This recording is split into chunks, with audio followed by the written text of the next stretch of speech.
আসসালামু আলাইকুম। আমি মিজানুর রহমান, গীতিকার, গবেষক ও কলামিস্ট। বিমো স্টুডিও কথাচিত্র অনুষ্ঠানে আমি এসেছি আপনাদের সাথে কথা ও কিছু গল্প নিয়ে। ধন্যবাদ মিজান ভাইকে আমাদের স্টুডিওতে আসার জন্য। আজকে মিজান ভাইয়ের সঙ্গে অনেক আড্ডা, অনেক কথা হবে। শুরুতে মিজান ভাইয়ের কৈশোরকালের কিছু গল্প শুনতে চাবো যে মিজান ভাইয়ের শুরুটা কিভাবে হয়েছিল, এই লেখার কবে থেকে স্টার্ট হলো, যদি একটু মিজান ভাই আমাদের সঙ্গে শেয়ার করতেন। আমার আনুষ্ঠানিকভাবে লেখার প্রথম, আমি যখন হাই স্কুলে পড়ি তখন স্কুলের হেড স্যার ঘোষণা দিল যে তোমরা নিজেরা লেখো, সেই লেখার মধ্যে বাছাই করে নাটিকা হবে। আমি ক্লাসে ফার্স্ট বয় ছিলাম বরাবরই। তো সবাই জমা দিল, আমিও একটা নাটিকা লিখে জমা দিলাম। দেওয়ার পরে আমারটাই, আমি তখন সবেমাত্র 8-এ উঠছি, পুরো হাই স্কুল জুড়ে আমারটাই ফার্স্ট হলো এবং ওটাই আনুষ্ঠানিকভাবে প্রথম প্রকাশ হলো নাটকটি। এভাবেই লেখালেখির সাথে জড়িয়ে গেলাম। তারপর যখন কলেজে পড়ি, ছড়া, কবিতা এগুলো আমার আঞ্চলিক পত্রিকা এগুলো আসতে থাকলো। তারপরে তো এখন লেখালেখির অনেক ক্ষেত্রেই আছি ইনশাল্লাহ। মিজান ভাই খুব সুন্দর একটা কথা বললেন, খুব ভালো লাগলো আপনার শুরুটা শুনে, খুব ভালো লাগছে।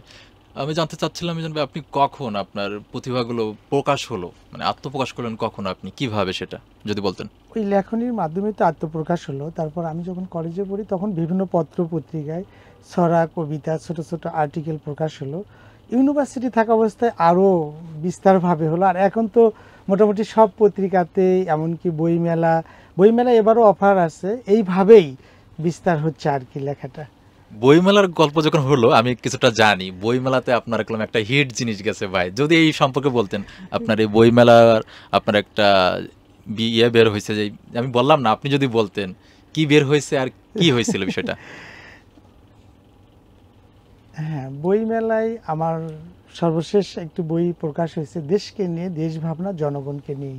বইটির শিরোনাম ছিল দেশ ভাবনা, গণতন্ত্র ও রাজনীতি। এবং বইটি বেশ ভালো চলছে এবং এই বইয়ের উপর একটা ভিডিও হয়েছিল, সেটাও কয়েক মিলিয়ন ভিউ হয়েছে। পাবলিক বইটি ভালোভাবে গ্রহণ করছে এবং এখনও অনেক লাইব্রেরি থেকে বইগুলো নেওয়ার জন্য যোগাযোগ করতেছে। বইটা দেশের জনগণ, দেশ ভাবনা এবং সার্বিক দেশের সব কিছু নিয়েই লেখা আর কি। মিজান ভাই, আমি আর একটা জিনিস আপনি জানতে চাচ্ছি আপনার কাছ থেকে। আপনি তো নাটক লেখেন, বই লেখেন, আপনি গান লেখেন, দারুণ দারুণ আপনার কলম গান আছে। তো আপনার লাইফে সবচেয়ে বেস্ট গান কোনটি? আর আপনার গান যখন আপনি লেখা শুরু করেন, কিভাবে আপনার এটা আসলো আপনার ভিতর থেকে যে গান লিখতে হবে? 2014 সালে পত্রিকায় আমার একটা, পয়লা বৈশাখ 14 এপ্রিল ছিল, কবিতা বের হয় পত্রিকায়। ওই কবিতা পড়ে শ্রদ্ধেয় গীতিকার মনিরুজ্জামান মনির স্যার আমাকে ডেকেছিল এবং উনি আমাকে হাতে কলমে শিখিয়েছেন গানগুলো কিভাবে লিখতে হয়। তারপরে লেখার যেটা বললেন, যে লেখা তো আসলে এখনও শেষ হয় নাই, লিখে যাচ্ছি, চলবে ইনশাল্লাহ। যে সমসাময়িক বিভিন্ন ঘটনা বলি বা কেউ কোনো স্ক্রিপ্ট বা কোনো কাহিনী বলে, তার সাথে সামঞ্জস্য রেখেই আর কি লিখি। এছাড়া সামাজিক সচেতনতা লেখা আছে, দেশ নিয়ে লেখা আছে, সব শ্রেণীর লেখাই আছে আর কি গানে। গানের কথা যখন আসছে মিজান ভাই, আপনার উল্লেখযোগ্য যদি গান কয়েকটা নাম বলতেন, এবং এই গানগুলো কারা ভোকাল দিয়েছে, কারা গেয়েছে, কি প্রেক্ষাপটে আপনি গানগুলো করছেন? আমার প্রথম একটা সিনেমার লেখা গান ছিল, গানের শিরোনাম ছিল লক্ষ্মী ভাবি। এটা সাধারণত গান কে গাবে অন্যরাই ঠিক করে, কিন্তু আমিই ঠিক করে দিয়েছিলাম শিল্পী কে গাইবে। লক্ষ্মী ভাবি গানটা একটা কাঙ্ক্ষিত শিল্পী আসলো না। তারপরে আমার বিভিন্ন গান লেখার পর আমার সবচেয়ে বেশি যেটা সুপার ডুপার হিট গান হয়েছে, 70 মিলিয়ন ভিউ চলতেছে, এই গানটা আমি লিখে দেওয়ার পর মাধ্যমকে বললাম যে এই শিল্পী সারা যেন অন্য কোনো শিল্পী গান না গায়। গানটা লিখে দেওয়ার পর 2 সপ্তাহ পেরে যায়, আমি কোনো রেসপন্স পাই না। আমি অনেকটা জোর করেই এই নতুন স্বাধীন বাংলাদেশ গানটা করাইছি। এখানে অনেকগুলো শিল্পী থাকলেও মূলত পুরো গানটিকে টেনে নিয়ে গেছে একটি মাত্র শিল্পী, অনলি ওয়ান, জুনিয়র এন্ডারকেশের খ্যাত সালমান রাজ।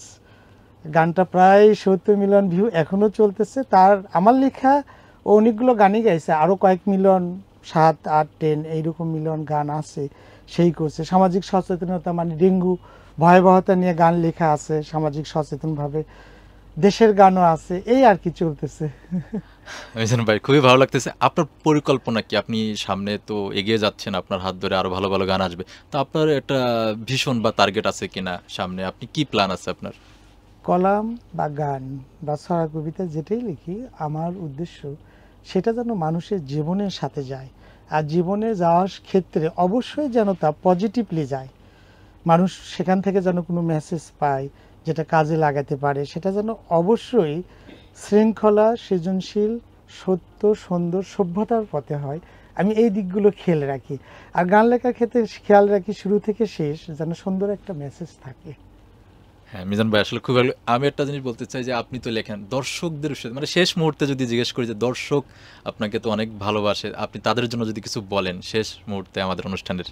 আচ্ছা, দর্শক শ্রোতাদের বলবো, গান লেখা হোক, শোনা হোক বা যেটাই পড়া হোক, আপনারা সদা সর্বদা ভালো জিনিসটা গ্রহণ করবেন। আপনারা যদি ভালো জিনিস গ্রহণ করেন তাহলে আমাদের সংস্কৃতি কিন্তু বহুদূর এগিয়ে যাবে। একজন শিল্পীর মাধ্যমে, একজন লেখকের মাধ্যমে, একজন সুরকারের মাধ্যমে, একজন কম্পোজারের মাধ্যমে, যে কোনো মাধ্যম থেকে সব কিছুর হাত কিন্তু আপনাদের হাতে। আপনারা অবশ্যই সৎ, সুন্দর, সভ্যতা এবং ভালোর সাথে থাকবেন। তাহলে আরও ভালো ভালো কাজ সৃষ্টি হবে যারা সৃষ্টিশীল কাজের সাথে জড়িত। ধন্যবাদ মিজান ভাই আপনাকে, আপনি আমাদের স্টুডিওতে আসছেন, আপনার মূল্যবান মন্তব্য আমাদের সামনে শেয়ার করলেন। আমরা চাই আপনার হাত ধরে ভালো কিছু হোক আমাদের এই সমাজে। তো ভালো থাকবেন। আপনারাও ভালো থাকবেন, দর্শক শ্রোতাও ভালো থাকবেন, ভালো কাজের সাথে থাকবেন।